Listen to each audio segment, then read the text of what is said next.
नहीं आ रहा है। अब लद्दाख के पेंगोंग झील के पास चीनी सेना फिर से अपनी ताकत बढ़ा रही है। साथ ही झील के पास HQ-16 एयर डिफेंस सिस्टम की तैनाती भी चीन कर रहा है। इसका खुलासा हाल ही में ली गई कुछ सैटेलाइट तस्वीरों से हुआ है, जिसमें भारत से विवाद बढ़ने की फिर से संभावना जताई जा रही है, क्योंकि चीन अपनी नापाक हरकतों के जरिए अक्सर शातिराना चाल चलता रहता है।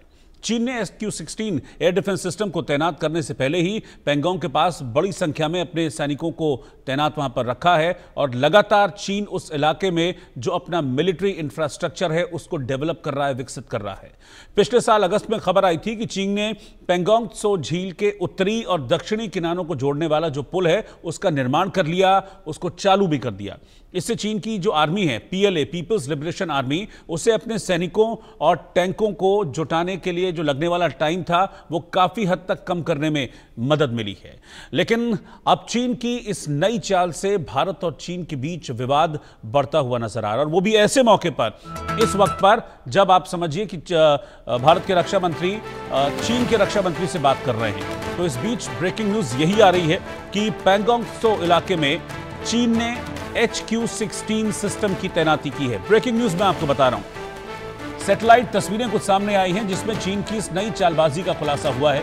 चीन की इस नई चाल ने भारत की टेंशन को बढ़ा दिया है। पेंगोंग के नजदीक चीन ने भारी तैनाती की है। पहले से ही चीन की मिलिट्री और वहां पर मिलिट्री इंफ्रास्ट्रक्चर काफी डेवलप चीन कर रहा है और पिछले काफी वक्त से, और ऐसे में यह माना जा रहा है कि चीन की ये बदमाशी इलाके में रणनीतिक संतुलन को बिगाड़ सकती है और भारत चीन के बीच इसे सीमा समझौते के उल्लंघन के तौर पर भी देखा जा रहा है। इस वक्त की ब्रेकिंग न्यूज, बड़ी खबर मैं आपको बता रहा हूं। तो एक तरफ भारत के रक्षा मंत्री राजनाथ सिंह चीन के रक्षा मंत्री से मिलते हैं। दोनों देशों के बीच आपसी सहयोग बढ़ाने पर चर्चा होती है।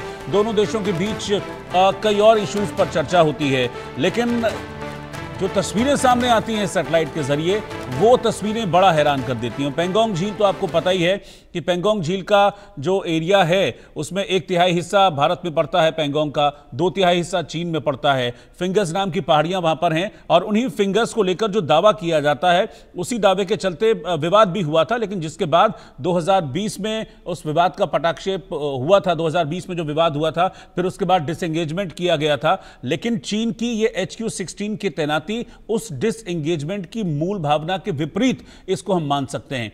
पेंगोंग त्सो झील का जो विवाद है वो विवाद क्या है, यहां से आपको इसको समझना होगा, तभी इस मुद्दे पर हम यहां आगे चर्चा करेंगे। मैं आपको बताता हूं कि लद्दाख में है ये झील जिसका नाम है पेंगोंग त्सो झील। ये खारे पानी की झील है। लद्दाख में 14,000 फीट की ऊंचाई पर यह झील है। एक लंबी, सकरी और गहरी खारे पानी की झील है। चीन और भारत के बीच में यह झील स्थित है और इसका लगभग 1/3 हिस्सा, जैसे कि मैंने बताया, कि वो भारत में आता है और इसका 2/3 हिस्सा जो चीन के कब्जे वाला तिब्बत है उसमें आता है। झील के उत्तरी किनारे पर फिंगर्स नाम की पहाड़ियां हैं। भारत की सीमा फिंगर 8 के पास से गुजरती है। भारत का नियंत्रण फिंगर 4 तक है, जबकि चीन का दावा फिंगर 2 तक है। फिंगर 4 से फिंगर 8 को लेकर विवाद है, और आपको याद होगा कि जब डोकलाम वाला विवाद हुआ था वो यही विवाद था। फिंगर 4 और फिंगर 8 के बीच को लेकर विवाद था, जब चीन ने अपने सैनिकों को वहां पर आगे बढ़ा दिया था।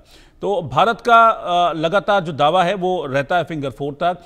8 फिंगर्स में जो पेंगोंग झील है वो विभाजित है। परंपरागत रूप से फिंगर 4 तक भारत का कब्जा है, लेकिन चीन ने अपने इस कब्जे को जब आगे बढ़ाने की कोशिश की थी तब वो डोकलाम विवाद सामने आया था, जिसमें भारत और चीन के सैनिकों के बीच फिर वहां पर लड़ाई हुई थी और उसमें कई चीनी सैनिकों को भारत ने वहां पर मार गिराया था। हालांकि इसके बाद फिर डिसएंगेजमेंट भी हुआ था। दोनों देशों के बीच सहमति बनी थी कि हम लोग अपनी अपनी सेनाओं को यहां से पीछे हटाएंगे और जो जो अपना एरिया है वहीं पर रखेंगे। अब HQ-16 एयर डिफेंस सिस्टम ये तैनात किया गया है। ये क्यों भारत के लिए चिंता का विषय है? ये क्या है HQ-16 एयर डिफेंस सिस्टम जिसको तैनात किया है चीन ने? तो मैं आपको बता दूं कि 40 से 70 किलोमीटर की दूरी तक मार करने की इसकी क्षमता है। एक साथ कई लक्ष्यों को भेदने में ये माहिर है। लड़ाकू जेट, हेलीकॉप्टर्स को भी ये इंटरसेप्ट कर सकता है, उन पर अटैक कर सकता है। क्रूज मिसाइलों और ड्रोन को भी ये इंटरसेप्ट कर सकता है। इंटरसेप्ट मतलब कि उनको पकड़ सकता है।